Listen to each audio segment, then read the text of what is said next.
Hello everybody. आज हमारे साथ हैं अमन अग्रवाल, जो कि वैसे हरदा के रहने वाले हैं पर पढ़ाई जालंधर में करते हैं। ही इज स्पेशल बिकॉज ये एग्रीकल्चर के थर्ड ईयर के स्टूडेंट हैं और ये पैशनेट सोशल वर्कर हैं फूड और एग्रीकल्चर के ही एरिया में। And what is most notable about him is कि इन्होंने एक सोशल स्टार्टअप अपनी पढ़ाई के दौरान ही स्टार्ट किया जिसका नाम है फ्यूचर एग्रोनॉमिस्ट, जिसके बहुत सारे स्टूडेंट्स, फार्मर्स और एग्रीप्रेन्योर्स इसके मेंबर हैं। और इनका जो गोल है वो आम लोगों की समझ से बाहर ही रहेगा, but still it's it's very interesting to know कि वो एग्रीकल्चर एजुकेशन को ज्यादा एक्सेसिबल बनाना चाहते हैं। वो ये सपना देखते हैं कि जब बच्चे 12th करते हैं या जब बच्चे ग्रेजुएशन करते हैं तो उनके लिए एग्रीकल्चर एक वायबल करियर ऑप्शन हो। और ये जो स्पेस है हमारे इंडिया का एग्रीकल्चर का, ये कूल बने, ये ट्रेंडी बने, ये लोगों के लिए एक एक प्रेफर्ड करियर ऑप्शन हो। तो हम आज उनसे जानेंगे वो कौन है, वो क्या बातें उन्हें खास बनाती हैं, वो अपना दिन कैसे जीते हैं, वो कैसे खाते हैं, कैसे पीते हैं। क्योंकि ओवरऑल हम ये जानने की कोशिश कर रहे हैं कि what makes him do all those brilliant things. उनके जो शरीर का, उनकी बॉडी का जो फ्यूल है वो किस तरह से काम करता है, जो कि खाना ही है। और ये सब कुछ इतना इंटरेस्टिंग इसलिए है क्योंकि ये खुद एग्रीकल्चर बैकग्राउंड से है। So welcome Aman, I am so excited to talk to you.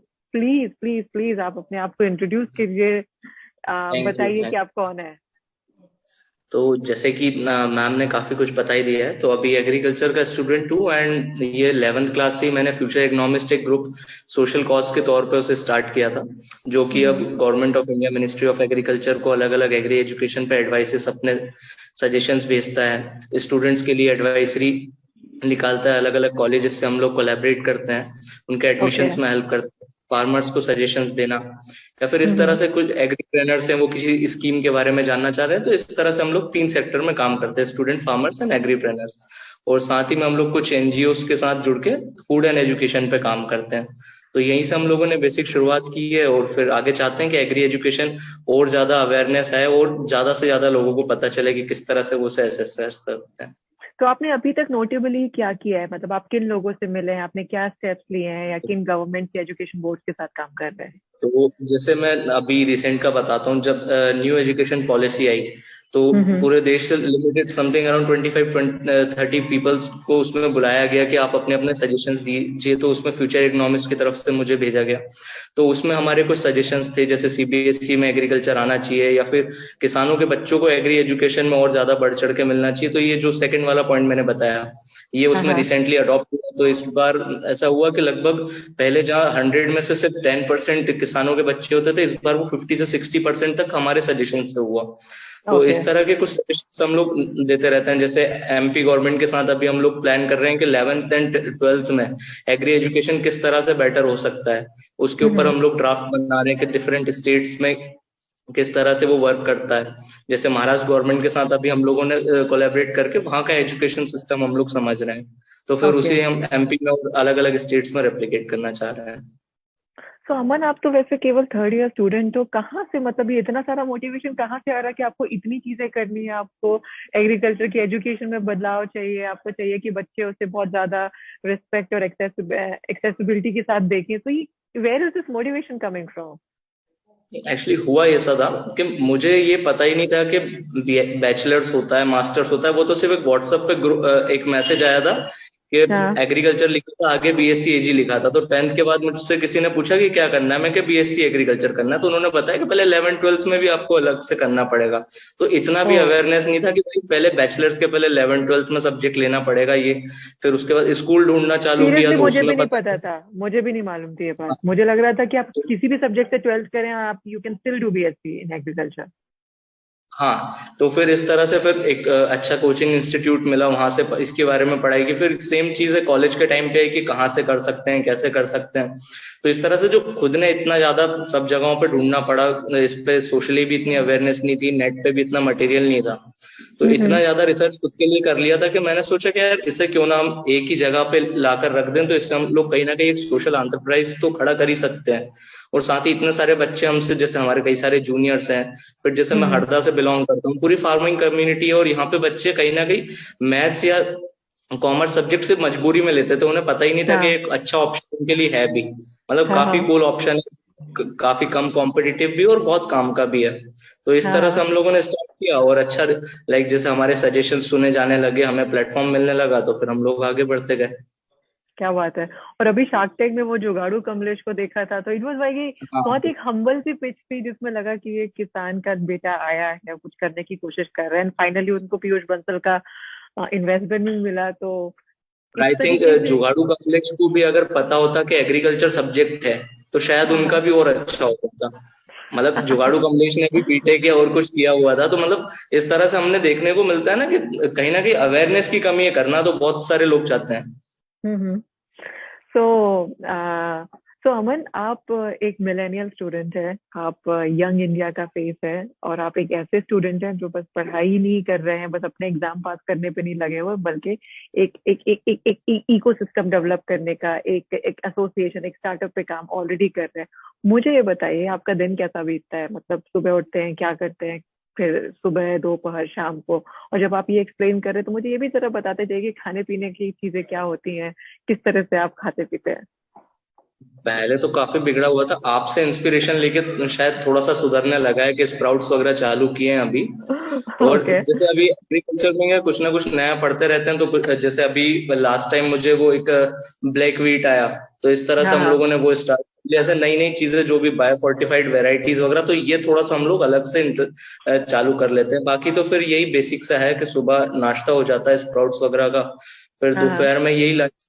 जैसे हम लोग गांव के पास में ही घर है मेरा, तो वहीं हाँ पे हाँ हमारे पालक और ये बेसिक सी चीजें, टमाटर वगैरह ये चीजें लगती है, तो उसका हेल्दी मतलब तुरंत का सलाद हो जाता है, दही हो हाँ जाता है और रोटी सब्जी हो जाती है। हाँ फिर हाँ। सेम चीजें हम लोग शाम को बढ़िया दूध पीना और रात को खाना खा के फिर खत्म। तो यही ओके। रूटीन है बेसिक से तो। तो मुझे तो आपको क्या लगता है कि आपकी एनर्जी में, आपके खाने पीने में सबसे अच्छी चीज क्या होती है? क्या वो नाश्ता है, क्या वो दोपहर का खाना है, क्या वो रात का खाना, जब आप बहुत अच्छे से सोच समझ के सारी चीजें खा रहे हैं? क्योंकि आपको सब मालूम है, प्रोटीन, विटामिन, कार्बोहाइड्रेट सब आप समझते हैं, और आप इन चीजों को उगाना भी समझते हैं। और आई होप कि आप शायद एग्री फैमिली को भी बिलोंग करते हैं। तो हाँ, कैसे ये सब चीजें आपके लिए एक साथ आती हैं? नहीं जैसे आपने बताया सबसे फेवरेट पार्ट तो दोपहर का खाना ही रहता है कि दबा के खाओ फिर सो जाओ, है ना। तो फिर हाँ। बढ़िया, तो सलाद भी अपना घर का हो जाता है, सारी चीजें स्पिनच हो गया, टमाटर हो गए, और अच्छा, भी मतलब दो आप तीन लोग ये चीजें। सब, आप ये सब क्या घर में उगाते हैं, या आपके हाँ, खेत हैं? घर किस के तरीके के? बैकयार्ड में हमारे मतलब काफी स्पेस है, तो उसमें ये घर के लिए तो लगी जाती है मतलब। और फिर आपका देख देख के मुझे पता चला यार माइक्रो ग्रीन्स अपने पास जगह होके नहीं लगा रहे, दीदी वहां पे इंदौर में लगा रही है। तो ये भी हम लोगों ने थोड़ा सा स्टार्ट किया फिर यहाँ पे, तो वो नहीं, सैलेड हो मैंने। जाता है। सेकंड बेस्ट चीज मुझे दही लगता है, मतलब कोई सी भी सब्जी हो कुछ भी हो, दही तो हमेशा मतलब सही बना ही देता है किसी भी चीज को। और दही के साथ आई थिंक फायदा भी ये है कि वो easily digestible form of protein है, और खाने में भी बिल्कुल बहुत अच्छा लगता है। और क्योंकि फर्मेंटेड फूड है, दूध का फर्मेंटेड फॉर्म है, तो उसमें न्यूट्रिशन और बढ़ जाता है। तो बिल्कुल वंडरफुल। बिल्कुल। तो अमन, इतनी सारी चीजें आपने अपने बारे में बताई, मुझे ये बताइए कि जो स्टूडेंट्स हैं, जो एग्रीकल्चर स्टूडेंट्स है, या जो एक आम जनता है, हेल्थ के पॉइंट ऑफ व्यू से, काम के पॉइंट ऑफ व्यू से, किसी भी तरीके से आप लोगों को क्या सजेशन देना चाहेंगे? क्या क्या गाइडेंस देना चाहेंगे? क्या एडवाइस देना चाहेंगे? मतलब कोई से भी किसी भी सब्जेक्ट के स्टूडेंट्स हो तो आई थिंक मतलब मैंने भी आप लोगों को देख के थोड़ा सा स्टार्ट किया, और जैसे जिस तरह से अभी नई नई बीमारियां आ रही है और जो भी चीजें हो रही है, मतलब कहीं हम्म। ना कहीं कुछ बेसिक सी चीजें हैं। जैसे माइक्रो ग्रीन एक बहुत अच्छा कॉन्सेप्ट मुझे लगता है कि हम लोग घर पे ये चीजें लगा सकते हैं, काफी फ्रेश खा सकते हैं। जैसे हम्म। स्पिनच हम लोग देखने में आता है यार बाहर अच्छा नहीं मिल रहा है, ये चीजें हम लोग घर पे लगाएं। व्हीट ग्रास का जैसे काफी पॉपुलर आप लोग बताते हैं, तो वो एक काफी इजी चीज है। मतलब बचपन से मम्मी हीमोग्लोबिन कम हुआ वो ले लिया, तो इस हाँ तरह की हाँ। बेसिक सी चीजें भी अगर हम लोग इंक्लूड कर लेते हैं, मतलब टेस्ट में भी कोई खास अंतर नहीं आता है, बढ़िया दही के साथ लो, जिस भी चीज के साथ आपको लेना है। तो ये भी हम्म। मतलब मैं तो बोलता हूँ ये 1 घंटा एक्सरसाइज 2 घंटा एक्सरसाइज ये कुछ भी कोई मतलब की नहीं है। सुबह आप थोड़े से स्प्राउट्स ले लिए, कुछ माइक्रो ग्रीन्स ले लिए, और ये 1 2 जूसेस ले लिए। करेले के हम्म। जूस को पॉपुलर कर करके इन लोगों ने उल्टा हेल्थ को पीछे ले गए। मतलब वो लोगों को लगता है कि हेल्दी खाना मतलब करेले का जूस। हाँ तो ऐसा हाँ। है कि ये कुछ अच्छे ऑप्शन है, मतलब मैं तो बोलूंगा कृष्णा में पेज को फॉलो करके काफी सारे ऑप्शन तो मिल ही जाते हैं। तो मतलब वहां से भी देख सकता है कि क्या क्या इजी ऑप्शंस है। तो बस उन 2 3 चीजों को ही फॉलो करो, और बाकी तो सब कोई दिक्कत नहीं है, 10 20 मिनट एक्सरसाइज बहुत होती है। Okay okay. वंडरफुल अमन, आपसे बात करके बहुत मजा आया। और ये जो कृष्णमय पेज में जो मैं चीजें करती रहती हूँ, वो मेरा एक बहुत डीप इंटरेस्ट है फूड में। और मेरा मतलब डिस्पाइट एवरीथिंग, मैं रोज सब्जी खरीदती हूँ, रोज फ्रूट्स खरीदती हूँ, और घर का नाश्ता खुद बनाती हूँ, खाना खुद बनाती हूँ, रात का खाना खुद बनाती हूँ। नॉट आउट ऑफ कंपल्शन कि कोई जबरदस्ती कर रहा है। और अगर घर में एक डोमेस्टिक हेल्प मिलती है, जैसे कि कोई मेड आती है वो हेल्प करती है, तो उसका काम होता है काटना, छीलना, जो खाना बनाते समय फैल गया उसको सफाई करना। तो I take really good interest in that. तो बहुत मजा आया अमन आपसे बात करके, एंड आई एम श्योर कि आप जो भी अच्छा काम कर रहे हैं in terms of making agriculture education more accessible to people, वो और आगे बढ़े। और इन दैट रिगार्ड मेरी तरफ से, कृष्णमय प्लेटफॉर्म की तरफ से, या जो लोग इस इंटरव्यू को देख रहे हैं उनकी तरफ से, आप तक जो भी हेल्प पहुंचनी चाहिए वो बिल्कुल पहुंचे। और ये जो आप कर रहे हैं, this is the true spirit of a millennial student, and hats off to you कि एजुकेशन के साथ साथ कुछ एक बड़े गोल्स और बड़े मिशन लेकर आगे बढ़ रहे हैं। You are an inspiration to people of your age in your own sphere of life. So you are doing great work. All the best to you. Thank you so much for talking to me today. Thank you so much. Thank you. Bye bye. See ya. Bye. Yeah. Bye.